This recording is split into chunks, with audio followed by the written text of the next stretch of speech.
لأصحابي. السلام عليكم ورحمة الله وبركاته، ازيكم؟ ان شاء الله تكونوا بأحسن حال يا رب. النهارده جيت لكم بالمفاجأة اللي انا قلت لكم عليها، اتفضلوا. جبنا معاكم بط رمضان، أول مرة إن أنا أربيه. الكتاكيت البيضاء مش شايفينها، احنا دلوقتي هنوريها لكم، هنحطها في الأماكن وبعد كده نوريها لكم. بصوا يا جماعة، أنا جبت الكتاكيت دي والبط علشان خاطر الحاجة ولعت خالص. أنا في رمضان بستهلك بط وفراخ كتيرة. طيب أنا دلوقتي كيلو البط هيوصل في رمضان حوالي 80-90 جنيه، تمام؟ البطايه انا بجيبها ب5 كيلو مثلا 4 كيلو، هنلاقي نفسنا لا. بصوا انا عملت ايه، انا هوريكم كل حاجه. عملت دي في اوضه، هتتخيلوها يعني عملت عشه في اوضه. هتقولي لي البياض والدنيا، لا انا محافظه على الدنيا وفي نفس الوقت هوريكم انا هعمل ايه. العشه دي هحطها في البلكونه. لو ترجعوا عن شقتي القديمه كنت مربيه في البلكونه لان المساحه كانت عندي ضيقه.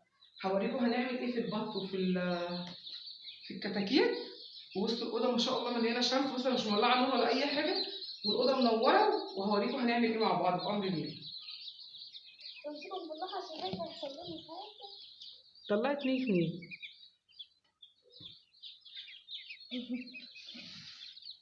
بص الدفا دلوقتي هيجروا.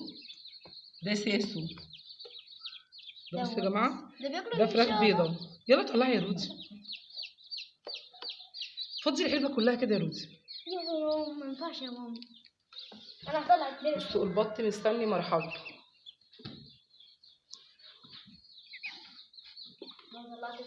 شاطر، دخلي بقى جوه. خش جوه. بصوا المكان اللي انا عاملاه يا جماعه. هيخشوا هما دلوقتي جوه. بصوا النشره، الحاجه غاليه والكتكوت دلوقتي رخيص جدا. اي نعم العلف غالي، بس انا هوريكم هنعمل ايه. ده كده بعد ما بصوا كده يا جماعه بيتهم. بصوا شنكاس، بصوا الجميل ده يا روزي. هقول لكم بقى الدوره دي همشيها معاكم. بصوا ده، بصوا رقبته عامله ازاي. بصوا يا جماعه، انا بخاف من الكتاكيت. هتقولوا لي مين اللي هيربيها؟ انا بربيها، بس روزي اللي ايه، اللي بتربيهم، هي اللي بتمسكهم. انا هوريكم كل حاجه، انا بذبحهم معاكم كل حاجه. بصوا ما شاء الله، انا جايبه كميه ليا ولصاحبتي لرمضان. دي مش لرمضان، دي لليومين الجايين، لان هي بتقعد شهر ونص. بصوا المكان هوريكم. بصوا اتدفوا ازاي وهيجروا. بصوا هناك بيجروا ازاي. تعالوا بقى نعمل البط مع بعض. اللي احنا كنا بصوا العشه دي اللي احنا كنا حاطين فيها الانارب، شلنا الانارب حاطين فيها البطوط وهنحط ده. يلا حطي سمني. انا بخاف قوي منهم يا جدعان عشان ما ربيتهمش قبل كده. يلا يا روزي، ده انا ما بمسكش حاجه. ويلا يلا يا روزي. يما ده جلدهم ناشف قوي يا جدعان. يلا يا ماما. يما بصوا يا جماعه المكان بتاعهم. ده بط مسكوفي ار 111، اول مره اربيه. انا ربيت الفراخ ده رمضان بامر الله. مش هنحط لهم حاجه دلوقتي خالص. بصوا الاوضه اللي انا مربيه فيها ده، مش بقول لكم هتضحكوا عليا. ده شكل بقى الفراخ بعد ما قعدت واتدفت. مش هنحط لهم دلوقتي اي حاجه.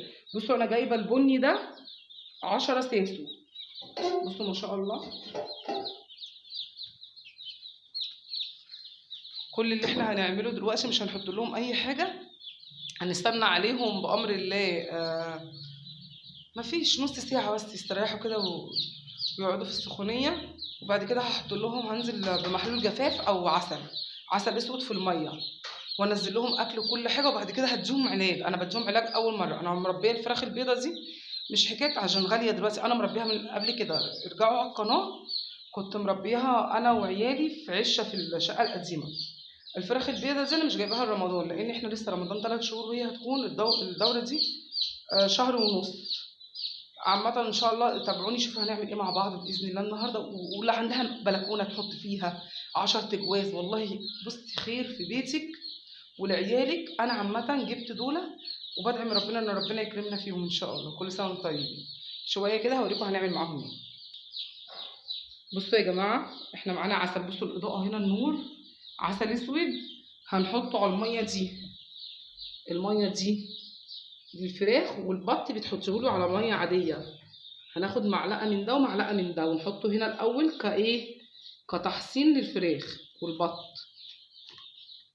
عايزه تحطي محلول جفاف براحتك، انا بحط عسل اسود ورافع للمناعه. تحطي معلقتين كده، وروجي هتحطهم معاكم للبط. البط مش هيشرب في سقايه، السقايه دي انا جايباها ب7 جنيه صغننه. ده هنحطه للبط. روحي حطي لهم يلا يا روزي.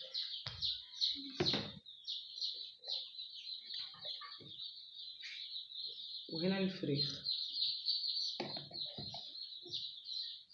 قبل اي حاجه هنحط لهم ده. والله انت يعني حاولي ان انت تربي في بيتك. الاسعار نار يا جماعه. هتشوفوا معايا لما نيجي نذبح بامر الله، هتشوفوا ان انا بعمل ايه. بتعملي بانيه، بتعملي فراخ، بتعملي كل حاجه من الحاجه اللي عندك. بتبقى حاجه تانية خالص. يعني عارفه ان انا ببقى ما شاء الله بدي لاختي او ناس كتيره او بديها منهم، وبيتفضلوا لي كميه ما شاء الله. يعني لو العلف غالي، انا في حاجه تانية هنعملها مع بعض بس بعد ال20 يوم، مش دلوقتي. بس هما بيصوصوا عشان جعانين. هنحط لهم الميه وهنشوف هنعمل ايه مع بعض تاني. بصوا يا جماعه، هنا انتوا شايفين هنا معايا علف ومعايا كركم. اهم حاجه ان انت تحطي الكركم.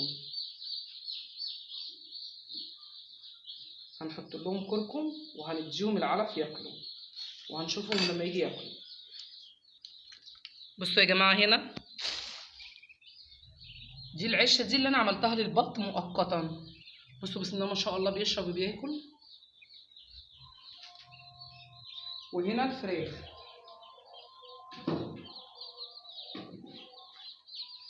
عامله لهم المكان ده بس هم مش عارفين ياكلوا. العلف ده انا حاسه ان هو مرحله 2.